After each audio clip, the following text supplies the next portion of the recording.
तुम्हारे अंदर एक वर्जन है जो किसी से डरता नहीं, ना लोगों की सोच से, ना रिजेक्शन से, ना फेलियर से। वह वर्जन दिखने में शांत है, कम बोलता है, पर उसकी मौजूदगी इतनी भारी होती है कि कमरे की हवा बदल जाती है। लोग उसे समझ नहीं पाते पर रिस्पेक्ट करते हैं। उसे हल्के में लेना नामुमकिन है। यही है डार्क कॉन्फिडेंस, एक ऐसी पावर जो तुम्हें अनस्टॉपेबल बना देती है, चाहे दुनिया तुम्हारे खिलाफ ही क्यों ना हो। जो लोग सबसे ज्यादा कॉन्फिडेंट दिखते हैं अक्सर सबसे कम बोलते हैं। उनकी आंखों में एक अजीब सी सर्टेनिटी होती है, एक तरह का इंटरनल नॉलेज, जैसे उन्हें पता हो तुम क्या सोच रहे हो, तुम्हारे फियर क्या है, और सबसे अहम, उन्हें तुम्हारी अप्रूवल की जरूरत नहीं। टीवी पर दिखने वाला over hyped motivation, fast speech, public body language, वो सब कभी कभी सिर्फ शोर होता है। असली कॉन्फिडेंस उस जगह से आती है जहां तुमने अपने डर, अकेलेपन और हार का सामना किया है और फिर भी खुद पर कंट्रोल बनाए रखा है। जो लोग बोलते हैं ताकि इम्प्रेस कर सकें, वे इम्पैक्ट नहीं छोड़ते, और जो चुप रहता है पर हर मूव में सोचता है, वहीं डार्क पावर बनता है। डार्क कॉन्फिडेंस का मतलब नहीं कि तुम क्रूर बन जाओ, इसका मतलब है कि तुमने अपनी इमोशंस को मैनेज करना सीख लिया है, उनको नियंत्रित करके उन्हें हथियार की तरह इस्तेमाल करना। ये एक मास्टर डायरेक्टर की तरह है। तुम स्क्रीन पर नहीं चमकते, तुम पीछे से सीन कंट्रोल करते हो। लोग जो तुम्हें समझने की कोशिश करते हैं उन्हें जवाब नहीं मिलता। यही अनकंफर्टेबल साइलेंस तुम्हारा सबसे ताकतवर असेट है। पहला असली संकेत यह है कि तुम अक्सर चुप रहते हो, लेकिन देखने वाले हर एक विवरण को नोट कर लेते हो। तुम रूम में आते हो और बिना कुछ कहे लोगों की निगाहें तुम्हारे ऊपर टिक जाती हैं। लोग कंफ्यूज होते हैं, क्या ये शांत व्यक्ति कोई खतरा है, क्या ये कुछ छुपा रहा है। जब लोग कंफ्यूज होते हैं, उनका दिमाग अनायास ही तुम्हारे इर्द गिर्द सर्कुलेट करना शुरू कर देता है, और यही तुम्हारी शक्ति का मैदान बन जाता है। दूसरा संकेत ये है कि तुम सब कुछ फील करते हो पर दिखाते नहीं। किसी ने तुम्हें इग्नोर किया, किसी ने तुच्छ बात कही, तुम उन्हें नोट करते हो पर रिएक्ट नहीं करते। तुम में एक कल्ड स्माइल और धैर्य की गहराई होती है। ये पेशेंस ही इमोशनल कंट्रोल कहलाती है। जब लोग तुम्हें प्रोवोक करने की कोशिश करते हैं और तुम्हारा जवाब न हो, तो उनका इंटेंसिटी ग्रेड कम हो जाता है और तुम्हारा कंट्रोल बढ़ता है। तीसरा संकेत ये है कि तुम्हें लोग समझ नहीं पाते। तुम पैटर्न ब्रेकर हो, तुम्हारा व्यवहार प्रिडिक्टेबल नहीं है। दुनिया उसी चीज से डरती है जो समझ में ना आए। तुम में एक कस है, ओवर थिंकिंग, कोल्ड वाइब्स, जो दूसरों के लिए सुपर पावर बन जाते हैं। और चौथा, तुम रिवेंज से ज्यादा डोमिनेशन चाहते हो। चिल्लाकर गुस्सा निकालने वाले लोग अस्थायी संतोष पाते हैं। तुम अंदर से प्लान करते हो ताकि तुम्हारा इफेक्ट लंबे समय तक रहे। तुम लोगों के माइंड में स्पेस लेते हो, वहां से तुम नियंत्रण शुरू करते हो। अब सवाल ये है, क्या ये चीजें तुम्हारे भीतर पहले से मौजूद हैं? अगर तुम यह वीडियो देख रहे हो, संभावना है कि हाँ, तुम पहले से ही उस रास्ते पर हो, पर तुम्हें खुद की इस तरफी शक्ति को पहचानना और उसे दिशा देनी है। ये कोई फेक मास्क नहीं है, यह एक स्टेट ऑफ माइंड है जो दुनिया की अपेक्षाओं से ऊपर उठता है और उन नियमों को बनाता है जो तुम्हें काम करने देते हैं। पहली जरूरत है अपनी जरूरत को तोड़ना। लोग की अप्रूवल और लाइक की डिपेंडेंसी तुम्हें कमजोर बनाती है। जब तुम्हारी आत्मवैधता किसी और पर निर्भर हो तो तुम उनका पपेट बन जाते हो। असली डार्क कॉन्फिडेंस तब शुरू होता है जब तुम किसी भी रिएक्शन से आजाद हो जाते हो। क्या लोग मेरी तारीफ करेंगे? यह सवाल तुमसे छीन लो। मैं चाहता हूं और मुझे चाहिए नहीं, यह अंतर बहुत बड़ा है। तुम्हारा माइंडसेट बदल जाओ तो गेम बदल जाता है। चुप्पी को अपने हथियार में बदलो। जितना ज्यादा तुम बोलते हो, उतना ज्यादा अपने कार्ड्स रिवील करते हो। एक साधारण ग्लांस, एक साइलेंट पॉज, एक कोल्ड स्माइल, इन्हीं से लोग तुम्हारे आइडेंटिटी के बारे में अनिश्चित रह जाते हैं। अनिश्चितता ही तुम्हें महाशक्ति देती है। जब कोई व्यक्ति नहीं जानता कि तुम क्या सोच रहे हो, उसका दिमाग तुम्हारा पीछा करता है। वो तुम्हें समझने की कोशिश में खो जाएगा और उसके खोने के समय में तुम उसकी रणनीतियां पढ़ सकते हो, उसकी कमजोरियां जान सकते हो। इमोशनल कोल्डनेस का मतलब हार्टलेस होना नहीं। इसका मतलब है कि तुम्हारे इमोशंस तुम्हारे कंट्रोल में हैं। किसी ने तिरस्कार किया, तुम हंसो। किसी ने इग्नोर किया, तुम रिएक्ट मत करो। लोग अक्सर यह समझते हैं कि दया दिखाना या हर चीज बोल देना आदर्श है, पर जब तुम अपने इमोशंस नहीं दिखाते, दुनिया तुम्हारे इमोशंस के लिए तरसती है। यही वह डार्क पावर है जो तुम्हें अलग बनाती है। यह पावर धीरे धीरे काम करती है, फ्लैश नहीं देती, पर असर लंबा रहता है। लोगों के बिहेवियर को मिरर करना सीखो, पर शांति से। मिररिंग एक साइकोलॉजिकल ट्रिक है। अगर तुम किसी की बॉडी लैंग्वेज, टोन और स्पीड को सबटली इको करोगे, उनका ब्रेन तुम्हें सबकॉन्शियसली अपना समझना शुरू कर देगा। यह पहली कड़ी है जहां तुम बिना कहे उनके अंदर स्पेस बना लेते हो। ध्यान रहे, यह बहुत सूक्ष्म होना चाहिए, क्लोन जैसा नहीं। थोड़ा सा इको, थोड़ी सी सिंक्रोनाइजेशन, बस इतना कि उनके अंदर एक आराम की फीलिंग आए और वे तुम्हें अनजाने में भरोसा करने लगें। जब भरोसा बनता है, तुम माइंड में जगह कर लेते हो। वहीं से कंट्रोल आसान हो जाता है। मालिकाना दृष्टिकोण अपनाओ। माइंडसेट ऐसा कि कोई व्यक्ति या सिचुएशन तुम्हें रोक ना सके। इसका मतलब यह नहीं कि तुम रिश्तों में ठंडे हो जाओ। इसका मतलब है कि तुम्हारा आत्मसम्मान इतना मजबूत हो कि तुम किसी भी रिलेशनशिप की कीमत पर नहीं फिसलो। तुम किसी के लिए रुकते नहीं, लोग तुम्हारे लिए रुकते हैं। और जब लोग समझते हैं कि तुम उनसे इमोशनल तौर पर निर्भर नहीं हो सकते, तभी वे तुम्हारे पीछे आते हैं। इस अटैचमेंट को फोर्सफुल नहीं करें, इसे क्वाइटली बनाएं। लोग तुम्हारे बिना रोजमर्रा की चीजों में तुम्हें मिस करना शुरू कर दें और वही तुम्हारा प्रभाव होगा। पारदर्शी होने से बचो। लोगों का सेंस ऑफ सिक्योरिटी तब टूटता है जब वे तुम्हारी रणनीति या इरादों को समझ नहीं पाते।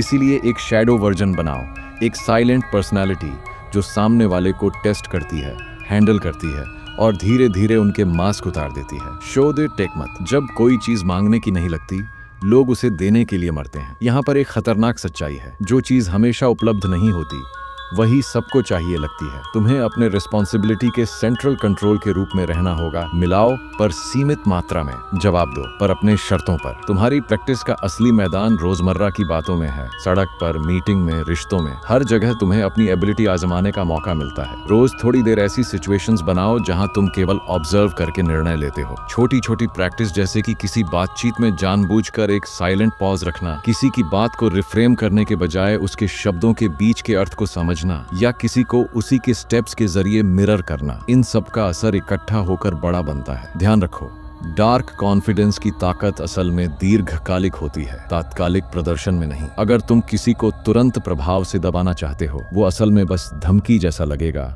और टिकेगा नहीं। असली गेम धीरे धीरे चलता है, जहां लोग धीरे धीरे तुम्हारी ओर आना शुरू करते हैं, तुम्हारी राय की कद्र करते हैं और तुम्हें उनके माइंड में एक अनिवासी जगह मिलती है। वहां से तुम इन्फ्लुएंस कर पाते हो और वो नियंत्रित करने जैसा नहीं, बल्कि उनकी सोच में रूटिंग करने जैसा होता है। अब कुछ चीजें जिनका इस्तेमाल तुम्हें समझदारी से करना है। Strategic silence, minimal disclosure, subtle mirroring, emotional control और रिवर्स अटैचमेंट। इन तकनीकों का उपयोग तब ज्यादा असरदार होता है जब तुम उन्हें नैतिकता के फ्रेम में रखते हो, क्योंकि बिना नैतिक एंकर के ये तकनीकें तुम्हें अंदर से खोखला कर देंगी। डार्क कॉन्फिडेंस का सबसे बड़ा धोखा यही है कि कभी कभी लोग इसे पावर के खिलाफ उपयोग कर लेते हैं और खुद के मूल्यों को छोड़ देते हैं। अगर तुम्हारा लक्ष्य सिर्फ लोगों को मैनिपुलेट करना है तो असली जीत खो जाएगी। सच्ची जीत यह है कि तुम अपनी सीमाएं जानते हुए दूसरों पर असर डालो, उनके निर्णयों की दिशा बदलो और उनकी इज्जत और चॉइस का सम्मान रखो। यही असली मास्टरी है। वहां से डार्क पावर टिकता है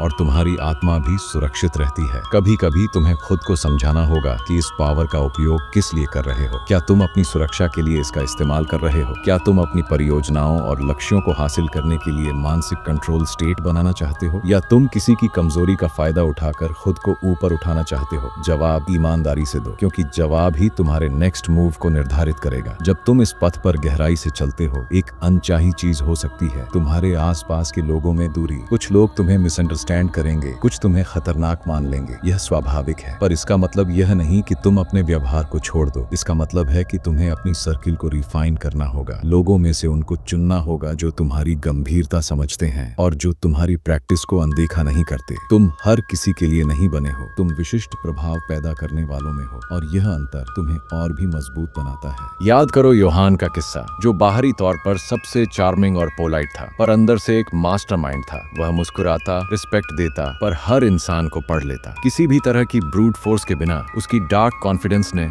उसे एक कंट्रोलर बना दिया। लोग उसके निर्णयों पर भरोसा करने लगे, उसकी मौजूदगी को महत्व देने लगे, पर उसकी ताकत वास्तविक थी क्योंकि उसने अपने अंदर की कमजोरी को एड्रेस किया और फिर उसका उपयोग किया। यह कहानी दिखाती है कि डार्क कॉन्फिडेंस सिर्फ दिखावा नहीं, यह अंदर से बनने वाली सच्ची कूटनीति है। इन तरीकों को अपनाते समय कुछ तकनीकी बारीकियां याद रखना जरूरी है। अपनी बॉडी लैंग्वेज में सीमित बदलाव करो, ज्यादा अभिनय मत करो, आवाज का टेम्पो धीमा और स्पष्ट रखो, पर ओवर ड्रामा से बचो। आंखों का संपर्क संतुलित करो, बहुत ज्यादा स्टेयरिंग ड्रैग करती है, बिल्कुल नहीं करने से खोखलापन नजर आता है। बोलते वक्त छोटे छोटे पॉज डालो, लोग उस पॉज में खुद ही तुम्हारी बातों का वजन बढ़ा देते हैं। और सबसे महत्वपूर्ण, अपनी नजरों से पढ़ना सीखो। किसी की आंखों में झलकती हुई नर्वसनेस बार बार हाथ छूना, फाड़ फाड़ के ब्रेक लेना, ये सब संकेत हैं जो तुम्हें आगे की रणनीति तय करने में मदद करते हैं। गैर मैनिपुलेटिव स्किल्स भी तुम में होने चाहिए, कंसिस्टेंसी, प्रोफेशनलिज्म और रिजल्ट ओरिएंटेशन। जब तुम लोगों को मानसिक तौर पर प्रभावित कर रहे हो तो तुम्हें उनको वास्तविक वैल्यू भी देनी होगी, वरना समय के साथ तुम्हारा प्रभाव फीका पड़ जाएगा। इसलिए हर बार जब तुम किसी को अपने इन्फ्लुएंस की ओर मोड़ते हो, उसके साथ कुछ ठोस जोड़ दो, एक समाधान, एक दिशा या एक स्पष्ट लाभ। दिमाग में जगह लेने के बाद उसी जगह में कुछ वैल्यू भी डालो, तभी प्रभाव टिकेगा। एक बैकअप प्लान हमेशा रखो, उस दिन के लिए जब कोई चीज उस तरह से न चले जैसी तुमने सोचा था। डार्क कॉन्फिडेंस का मतलब ये नहीं कि तुम हर बार जीत कर निकलोगे, बल्कि ये कि हार का सामना करने के बाद तुम कैसे उठते हो। हार करो, पर रखें एक कोल्ड प्लान, रिस्पॉन्स का बैंक। लोग अक्सर भावनात्मक रूप से टूटकर गलती कर देते हैं। तुम शांत रहकर उनकी गलती को अपनी जीत में बदल सकते हो। और हाँ, इसे खेल की तरह लो। दुनिया एक गेम है, न चलो क्रूरता की राह पर सीखो नियमों को अच्छे से। कौन सी चीजें अनुकूल हैं, कौन सी नहीं, कौन से लोग तुम्हारे लिए मौका हैं, कौन से रुकावट। ये नजर और यह समझ तुम्हें एक खिलाड़ी से मास्टर बनाती है। यकीन मानो, डार्क कॉन्फिडेंस उस वक्त सबसे साफ दिखता है जब हर बेचैनी के बीच तुम स्थिर खड़े रहते हो और बाकी सब घबराते दिखते हैं। अंत में एक चेतावनी, शक्ति पाकर खुद को भ्रष्ट मत होने दो। बहुत से लोग शुरुआत में इस पावर को इंटेलेक्चुअली स्वीकार करते हैं, पर धीरे धीरे यह अकेलापन और असंबंध बना देता है। तुम्हें अपने सिद्धांतों का ख्याल रखना होगा, क्योंकि असली पावर तब दीर्घकालिक बनती है जब वह तुम्हारे मूल्यों के साथ तालमेल में हो। अगर तुम सिर्फ दूसरों को नियंत्रित करने के लिए यह सब करोगे तो कहानी आखिर में तुम्हारे लिए खतरनाक बन सकती है। असली विजेता वही है जो दूसरों पर प्रभाव डालते हुए भी मानव बना रहे और अपने इरादों में साफ और स्थिर रहे। तुम्हारे लिए ये मार्ग साफ है। अपनी वैधता खुद बनाओ, साइलेंस को हथियार में बदलो, इमोशनल कंट्रोल सीखो, मिररिंग और सबटाइल इन्फ्लुएंस का अभ्यास करो और हमेशा नैतिक एंकर के साथ रहो। दिन प्रतिदिन छोटी छोटी प्रैक्टिस करो, हर इंटरेक्शन को एक प्रयोग समझो। धीरे धीरे तुम्हारी प्रेजेंस इतनी मजबूत हो जाएगी कि लोग तुम्हारे बिना उन छोटी छोटी चीजों की कल्पना नहीं कर पाएंगे, और यह तुम्हारी सच्ची जीत होगी। डार्क कॉन्फिडेंस कोई दिखावा नहीं, कोई पकौड़ा नहीं, यह एक इनसाइड गेम है। जब तुम डर से ऊपर उठते हो, जब तुम अपनी जरूरतों को दूसरे की मंजूरी पर छोड़ना बंद कर देते हो, तभी तुम्हारी असली सत्ता खुलती है। चुप रहो, देखो, समझो, फिर जब जरूरत हो मौन तोड़कर गेम बदल दो। अब तुम दो रास्तों में हो, या तो इस वीडियो को बस देखकर आगे बढ़ जाओ, या अपने अंदर के उस वर्जन को जगाओ जिसे कोई कंट्रोल नहीं कर सकता। अगर दूसरा रास्ता चुनते हो, सब्सक्राइब करो थॉट फ्यूज, जहां हर वीडियो तुम्हारे दिमाग की लिमिट तोड़ता है।